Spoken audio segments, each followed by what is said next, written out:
Muy buenas noches. La Secretaría de Salud reconoció un aumento de casos por COVID-19 en México, como ayer advirtió la UNAM a su comunidad educativa. Sin embargo, el subsecretario Hugo López-Gatell pidió no sobredimensionarlo ni exagerar. El presidente Andrés Manuel López Obrador lo respaldó y dijo que hay vacunas disponibles para todos, que incluso se podrá elegir qué vacuna ponerse, aunque, como en la actualidad solo hay una disponible en México, terminó diciendo que todas sirven para lo mismo.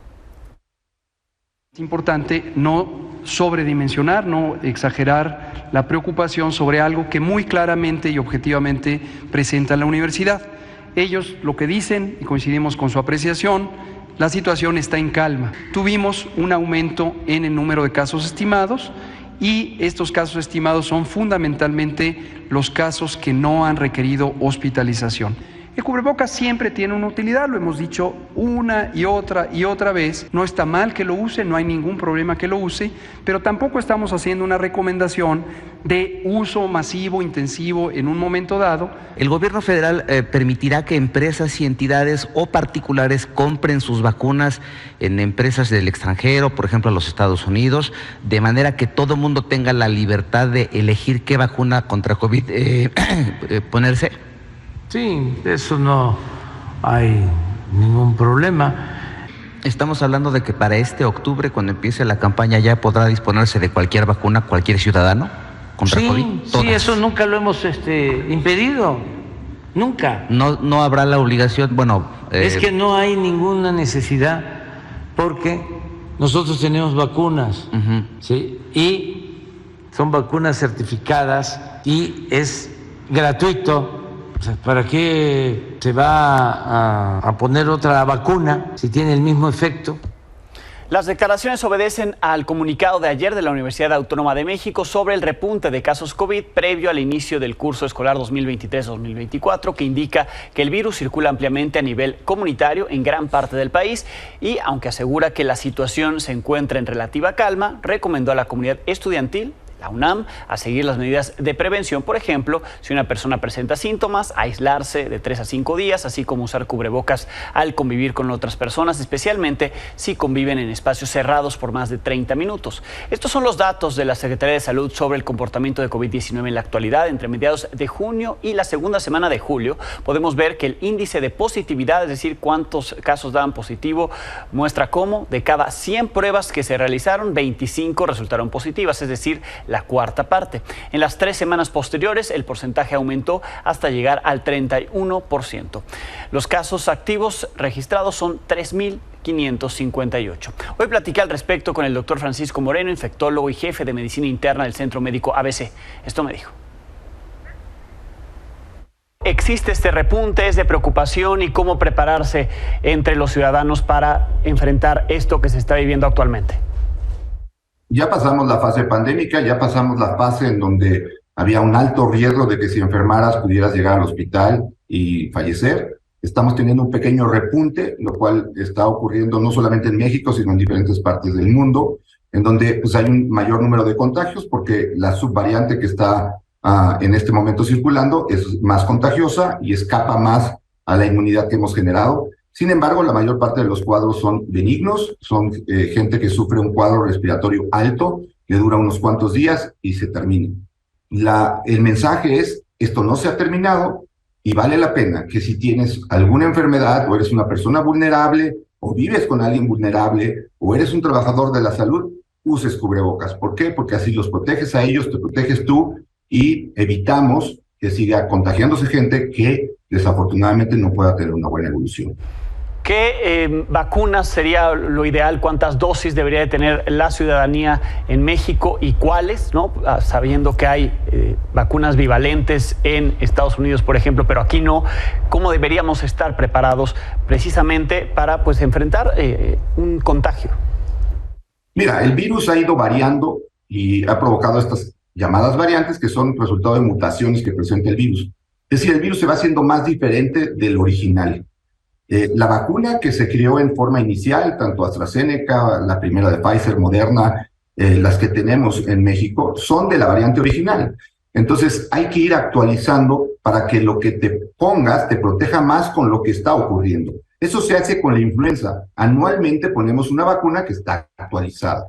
Lo que se ha hecho en Estados Unidos es tratar de ir actualizando eso, por eso se puso la bivalente, y ahora en las próximas semanas va a haber una nueva vacuna de la variante que está circulando. Esa es la vacuna que deberíamos de tener. Desafortunadamente aquí en México llevamos 11 meses con Abdala, no tenemos acceso a la vacuna bivalente, y hay que hacerlo claro el mensaje. Ya no es una emergencia sanitaria, ya pasó esa época. Ya no tiene por qué ser un asunto de seguridad nacional la vacunación. Debemos, los mexicanos, tener derecho a escoger la vacuna que consideremos que sea la mejor, la que nos pueda proteger y poderla poner y pagarla si quieres.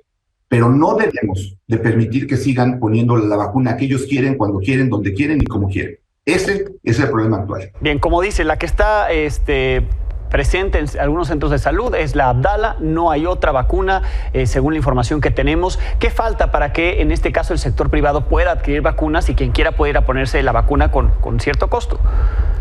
Lo único que faltaría es que ya Pfizer ha presentado en varias ocasiones a la COFEPRIS pues los documentos que se necesitan para que COFEPRIS dé el aval para que se pueda comercializar la vacuna, y desafortunadamente no lo hace. Y contrario a eso, en los días recientes, COFEPRIS da el aval para una vacuna, la vacuna Soberana, que es otra vacuna cubana, que piensan aplicar en los niños. Esto es una medida política, no es una medida de salud. Y ya sabemos lo que ha provocado las conductas políticas con la pandemia de COVID-19 en nuestro país. Sí, finalmente, doctor, para quien se haya vacunado y ya haya pasado tiempo, ¿en qué momento vale la pena algún tipo de refuerzo? Si es que vale la pena ir a ponerse la Abdala porque es la única que está disponible, ¿qué hacer?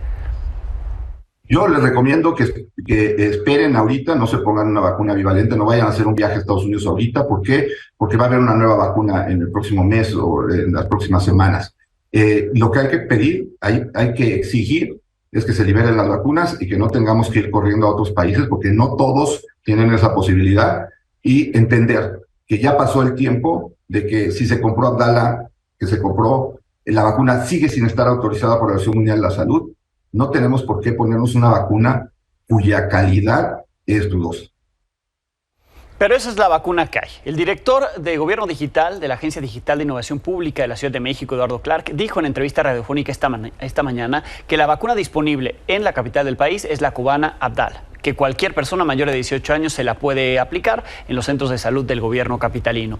Dijo que los adultos mayores de 65 años pueden aplicársela cada 4 meses. El panorama en Estados Unidos no es muy diferente. Los Centros para el Control y Prevención de Enfermedades, CDC, informaron de un repunte semanal del 12.1% en el número de personas hospitalizadas.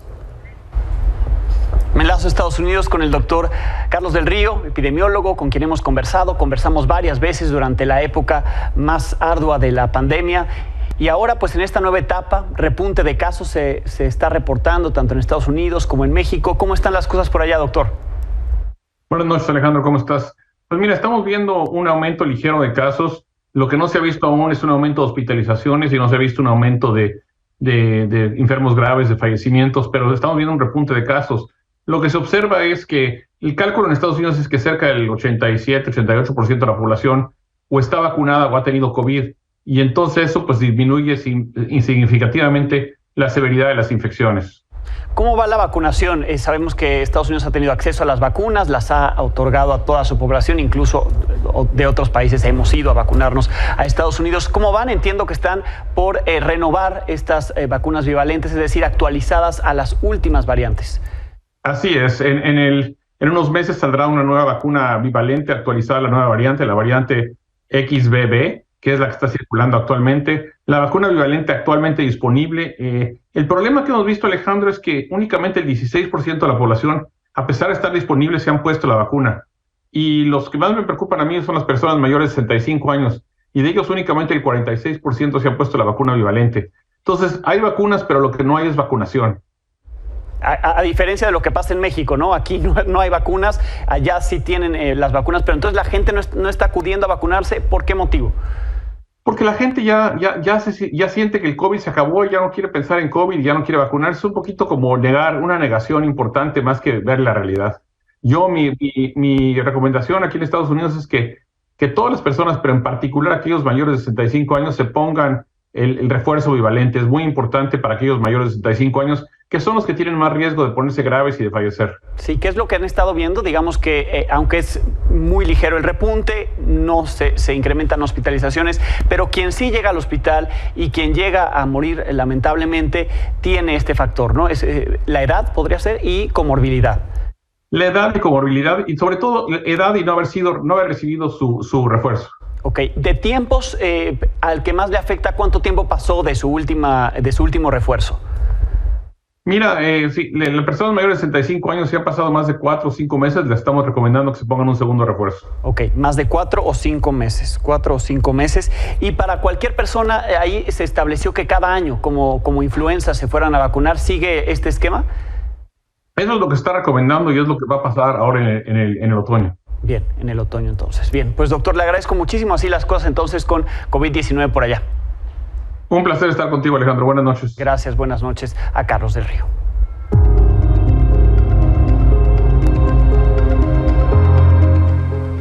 En información de última hora, la familia de Marco Antonio Venegas Cortés, aspirante a profesor de la Escuela Normal Rural Raúl Isidro Burgos de Ayotzinapa, dio a conocer que le fue entregado el cuerpo del joven de 33 años de edad. Recibieron el resultado de la necropsia aplicada al cuerpo. La muerte, de acuerdo con la necropsia, fue ocasionada por asfixia por ahorcamiento.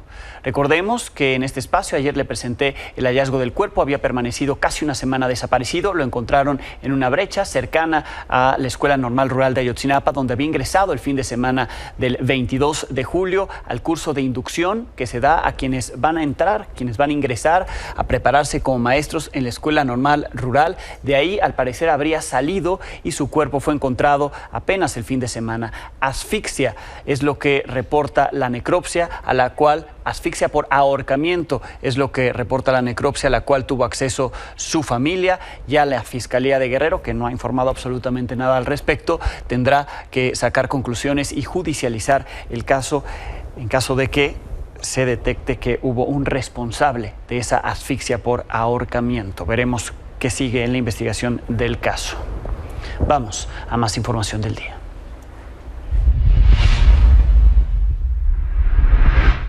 La Consejería Jurídica de la Presidencia ya terminó sus vacaciones, aunque su titular iba a trabajar y en las 2 semanas de descanso se impugnaron medidas cautelares ordenadas por el INE contra el presidente. Al reanudar sus actividades, la Consejería respondió a la acción de inconstitucionalidad presentada ante la Suprema Corte de Justicia de la Nación por legisladores de oposición contra la ley de precursores químicos. Para la Consejería es ilegítima esa acción y quienes la presentaron organizaron pijamadas, bailables, se encadenaron a una silla en lugar de legislar. Así lo considera la Consejería Jurídica de Presidencia. Es decir, ningún argumento jurídico en el texto, simplemente argumentos políticos, con énfasis en la participación de la senadora y aspirante presidencial Xóchitl Gálvez, algo jamás visto en comunicaciones de la Consejería Jurídica del Ejecutivo Federal. Adjuntaron ahí fotografías de los 2 momentos enlistados del pasado 28 de abril. En la primera foto, el momento de la pijamada, donde se ve a Xóchitl Gálvez junto a Gustavo Madero y Emilio Álvarez y Casa, senadores los 3, pasando la noche en el Pleno del Senado. En la segunda fotografía, el momento en que la senadora se encadenó en la tribuna de Jicoténcatl para que no sesionaran ahí Morena y sus aliados como sede alterna. Aquella noche, recordemos, Morena y sus aliados aprobaron varias reformas constitucionales en el patio de Jicoténcatl, en una sesión plagada de irregularidades, de las que, por cierto, la Consejería no hizo ni una sola referencia.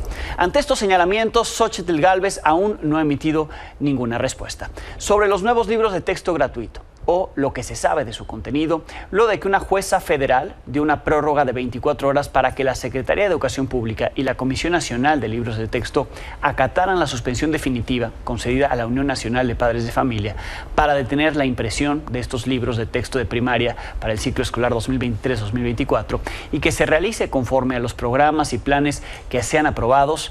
Padres, madres, docentes y académicos han mencionado que los libros se rediseñaron sin consultar a la comunidad educativa, han exhibido los errores que contienen, además de que la SEP no los difundió, eso dicen, antes de iniciar la distribución para que se revisara su contenido. Bueno, lo dicen y no los difundió, no distribuyó su contenido.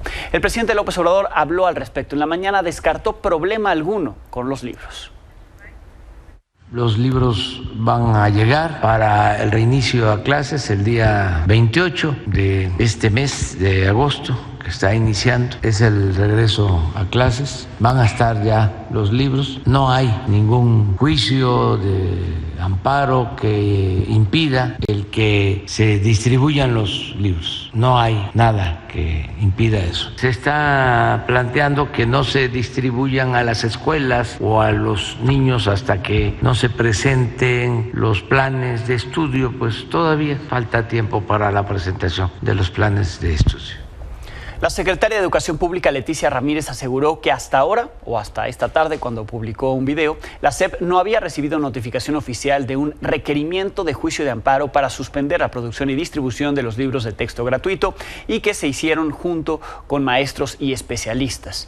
En este video mensaje se muestra muy contenta al hablar al respecto.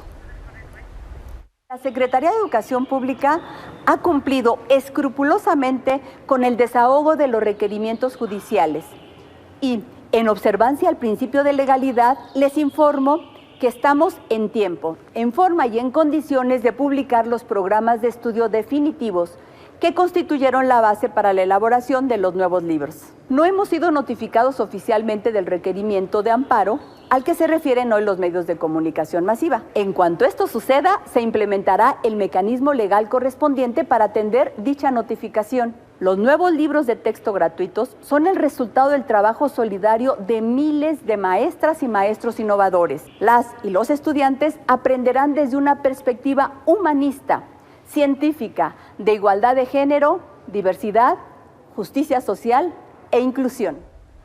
La sonrisa no la comparten quienes han señalado las imperfecciones de los libros. Por ejemplo, en el libro de tercer grado que se llama Aula, en su página 3 resaltan frases como «Solo los humildes conservan un alma pura, solidaria», haciendo la observación los especialistas, los académicos que los han revisado, que esa frase suele utilizarse con frecuencia por gobiernos para enaltecer la pobreza como una virtud. Además, se ha señalado el uso del lenguaje inclusivo de forma inapropiada. En otro de los libros de tercer grado, conocido o nombrado como Comunidades, destaca el uso repetitivo de la palabra bienestar. Aparece 21 veces, está asociada a la palabra transformación a lo largo de todo el texto. Para los críticos de este material, esto constituye adoctrinamiento. Durante el día se expuso también esta infografía del sistema solar dentro del libro de quinto año nombrado Nuestros Saberes. Los que han revisado este contenido exponen que el sistema solar no está bien hecho en esta infografía, pues a la Tierra la colocan compartiendo su órbita junto a Saturno y Urano. Hay errores de ortografía, planera en lugar de planeta, que Júpiter está más cerca de lo que debería de estar del Sol. Por cierto, en las últimas horas también se ha expuesto que ese diseño del sistema solar no es propio, sino que ha sido utilizado desde una aplicación con una plantilla prehecha. Hasta ahora no se ha aclarado el contenido de los libros por parte de la Secretaría de Educación Pública. Esta tarde fue dado a conocer un tercer clip de la reunión que sostuvo la alcaldesa de Chilpancingo, Norma Otilia Hernández, con Celso Ortega Jiménez, el presunto líder del grupo criminal Los Ardillos. En el video charlan sobre la cercanía de la funcionaria con el exgobernador Ángel Aguirre y su paso del PRD a Morena. Tuvimos ahí la oportunidad de compartir pues, una grilla. Bien. Está bien, ahora sí. Que son de la misma gente de Ángel Aguirre, ¿no? Pues sí, relativamente sí. Hemos venido ahí caminando, pues ya el camino nos dividió, tomamos decisiones. En cuestión, pues ya, pues nosotros fuimos con Morena, desde ahí empezamos a construir. Con Pablo, que en específico, en el camino, pues Pablo no se define. Nosotros pues tiene por encuesta, Chilpancingo es público. Salgo yo. Afortunada. En información de inseguridad, 2 funcionarios públicos fueron asesinados anoche. El primero, el director jurídico del Congreso de Nuevo León, Ricardo Flores Suárez, fue asesinado en un complejo deportivo en San Nicolás de los Garza y en Nuevo León.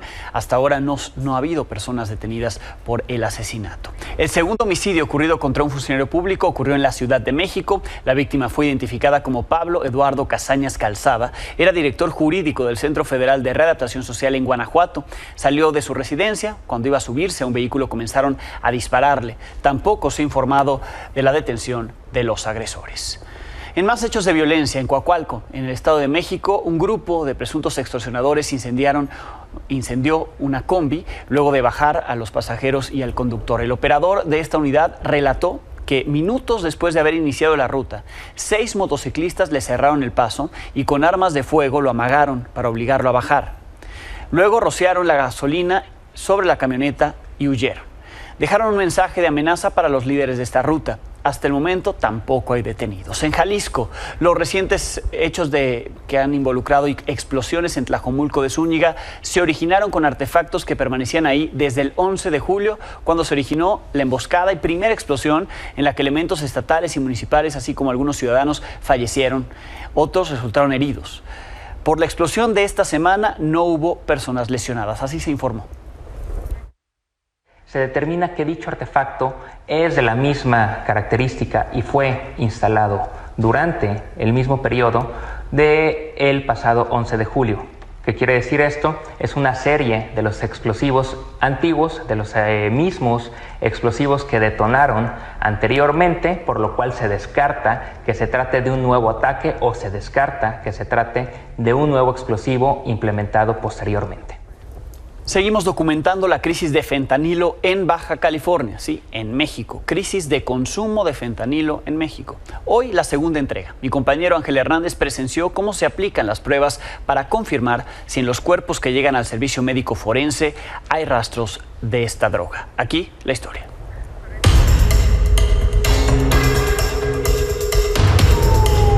El olor de la muerte en Mexicali se encuentra en un pequeño edificio dentro de los edificios del Poder Judicial. El aroma rancio y con un extraño dulzor comienza a algunos metros del servicio médico forense y empeora con el calor que azota a la ciudad.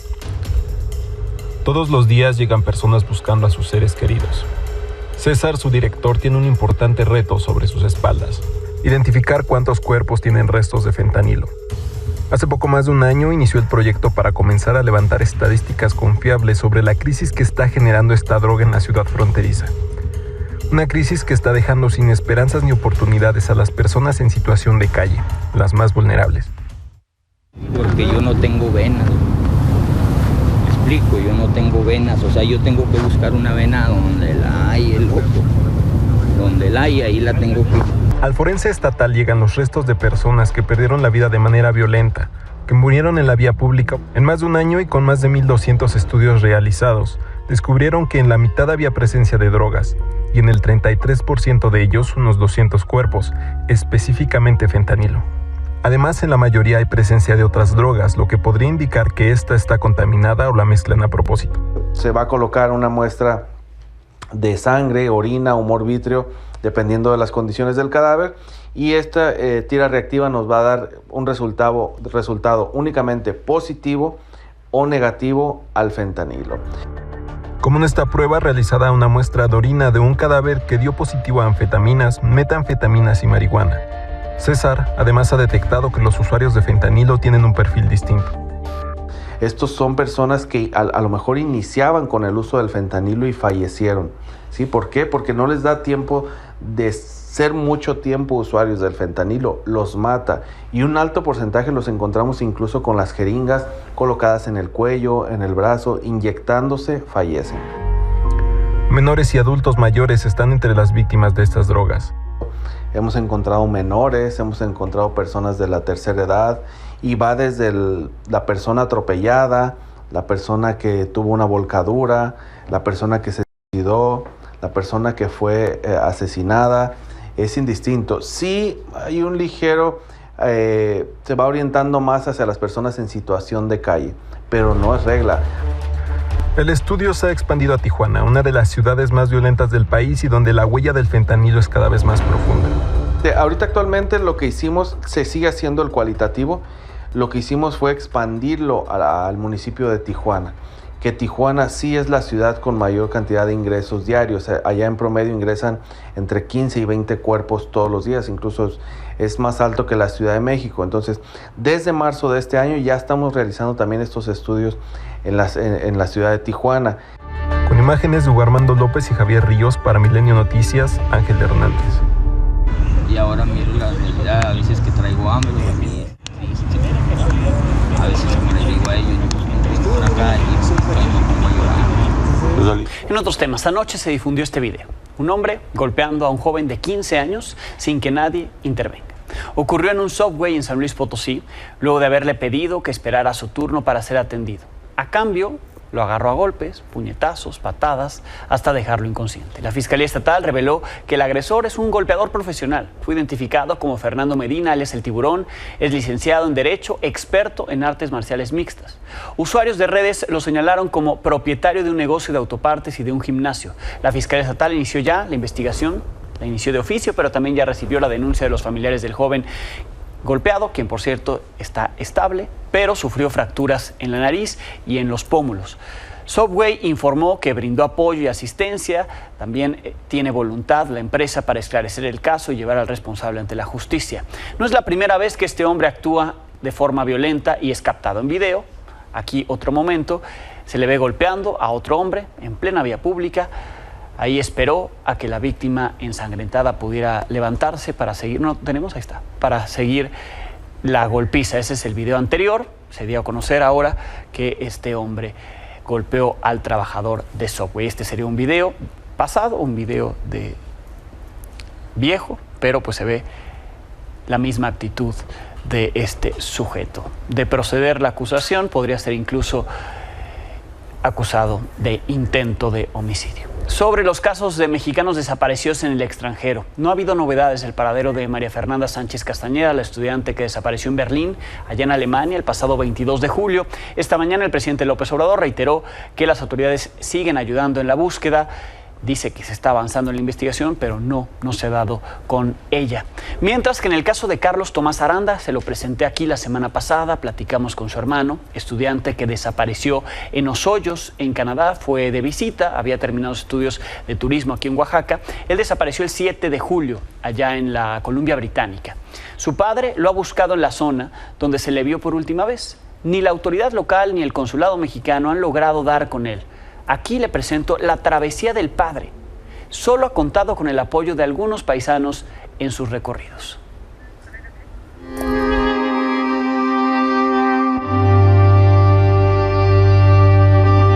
Buenas tardes, mi nombre es Octavio Aranda Ortega, soy originario de Oaxaca.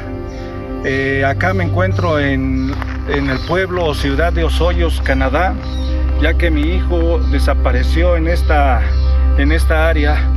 Estamos haciendo la búsqueda individual con un pariente porque pues las autoridades ya dijeron que hicieron lo posible, pero ya esto ya pasó casi 10 días y no hay resultados.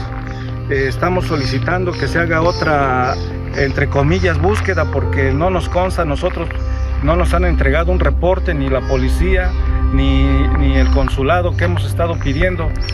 Estoy cayendo en una desesperación muy triste porque no veo a mi hijo, no lo encuentro, no hay apoyo tanto acá de la gente, de las autoridades, no hay. Pero si lo han visto, si lo han contactado, pues que avise, si pueden compartir en las redes sociales. La verdad estamos desesperados. Aquí están los datos, está la información. Esta es la última imagen que vieron de Carlos en un hotel y de ahí ya no se sabe nada. Seguimos hoy domingo 23 de julio, seguimos buscando a mi hijo Carlos Tomás Aranda Burgoy. Les solicito a todos que nos quieran apoyar.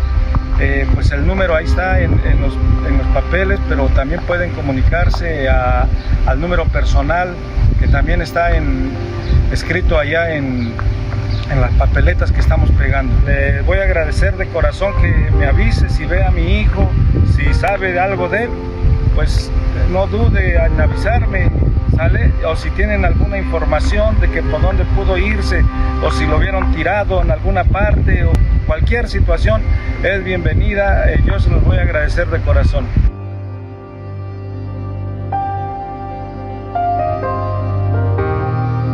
Andamos aquí en la ciudad de Kelowna, Canadá. Al parecer hubo un reporte, según la policía de Osoyos, hubo un reporte aquí que lona que lo habían visto. Ya entramos a preguntar aquí a la oficialía de aquí de la policía y no hay un reporte como tal ni nada oficial. Agradezco a todos los paisanos y a todos los que nos están apoyando para esta búsqueda. Me siento muy contento de que la gente me esté apoyando acá porque quiero descartar que mi hijo haya quedado tirado por este rumbo. La gente ya me apoyó, ya hicimos un recorrido desde las 6 de la mañana y no lo pude encontrar.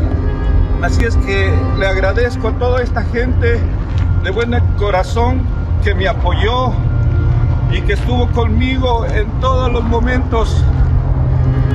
Le pido a las autoridades, tanto de México como de Canadá, que hagan lo posible por encontrar a mi hijo, ya que son 20 días y no lo puedo encontrar.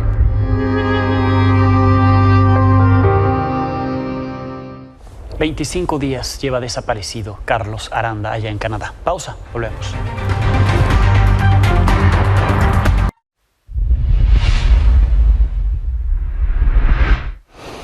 En Nueva York se vive una crisis migratoria que tiene a cientos de migrantes durmiendo en las calles. Los albergues ya están saturados, tanto albergues como refugios, completamente saturados, llegaron al máximo de su capacidad.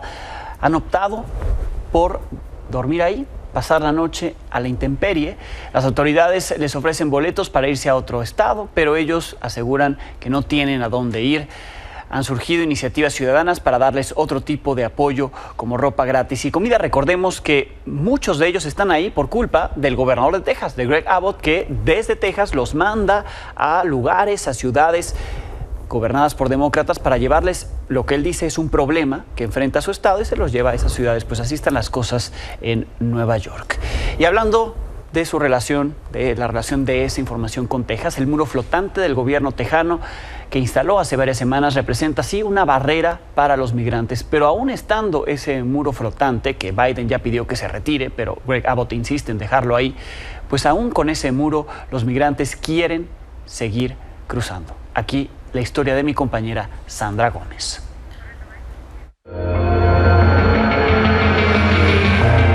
El gobernador de Texas, Greg Abbott, ha intentado todo para evitar el paso de migrantes a su estado. Primero, fueron barricadas en el puente internacional, luego alambre de púas en las orillas del Río Grande, contenedores de trailers y ahora estas llamadas boyas antimigrantes en 1 metro de diámetro reforzadas con alambre. Yo lo veo mal. Tengo una compañera que se rajó la barriga estando preñada. Yo creo que por ahí es que viene todo hace como 2 o 3 días. Y no sé si perdió el bebé, venezolana también. No entiendo por qué hay tantas cosas que no permiten paso si es un país demasiado subdesarrollado, que si una persona hace lo malo ya te deportan. Nosotros venimos a vivir, vamos a decirlo así, porque sabemos trabajar. Por primera vez, José, proveniente de Honduras, intentará cruzar la frontera norte. Las boyas en el río lo sorprendieron. No sabía nada de eso, pero ese solo es algo más. Todo el camino es difícil. Yo lo miro más mal por los niños y las madres que están cruzando, que a veces se pueden atorar ahí y se pueden morir. El hondureño Oscar, de 50 años de edad, usa muletas por un accidente de motocicleta y afirma que pese a ello y con boyas, logrará cruzar al otro lado. Ese muro lo vamos a cortar. Lo cortamos con sierras y con lo que caiga lo quitamos de ahí. ¿Ustedes traen con qué? Pues se consigue aquí. ¿Esa es la idea de ustedes? Esa es la idea. Nosotros lo aplastamos con todo, con los pies y como podamos cuando está así en el aire, pero así. Porque yo estuve en el ejército y yo sé cómo se aplastan. En la orilla del río, empleados norteamericanos refuerzan una nogalera a 5 kilómetros del puente internacional número 2, que divide Piedras Negras de Eagle Pass, donde hay una mayor cantidad de cruces de migrantes. La unidad táctica marina y la patrulla fronteriza no bajan la guardia. Las boyas logran retrasar a los migrantes, pero no frenarlos. Quienes los logran, luego tienen que evitar ser atrapados por la Border Patrol. Desde Coahuila para Milenio Noticias, Sandra Gómez. Pausa y volvemos.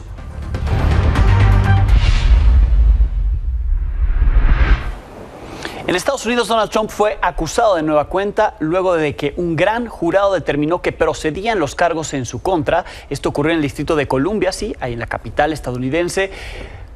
Lo acusan de tratar de revertir los resultados de la elección presidencial del 2020, cuando perdió contra Joe Biden. El fiscal especial Jack Smith informó que presentó 4 cargos contra el aspirante republicano por intentar obstruir el proceso de certificación de los comicios previo a los disturbios del 6 de enero en el Capitolio. Fue señalado de orquestar una campaña de mentiras sobre el resultado de la elección, lo que resultó en ese episodio de insurrección al Capitolio.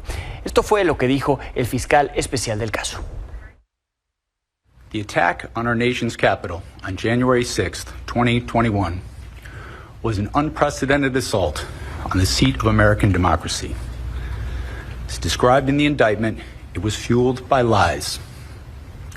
Lies by the defendant targeted at obstructing a bedrock function of the U.S. government, the nation's process of collecting, counting, and certifying the results of the presidential election.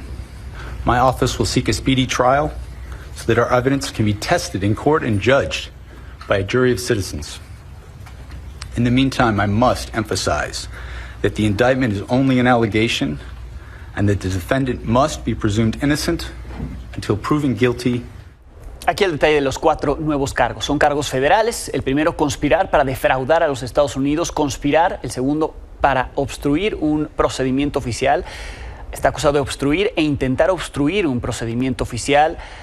Y conspirar contra el derecho al voto por intentar ir contra la voluntad de los estadounidenses al buscar la forma de quedarse en la Casa Blanca a pesar de haber perdido esa elección presidencial.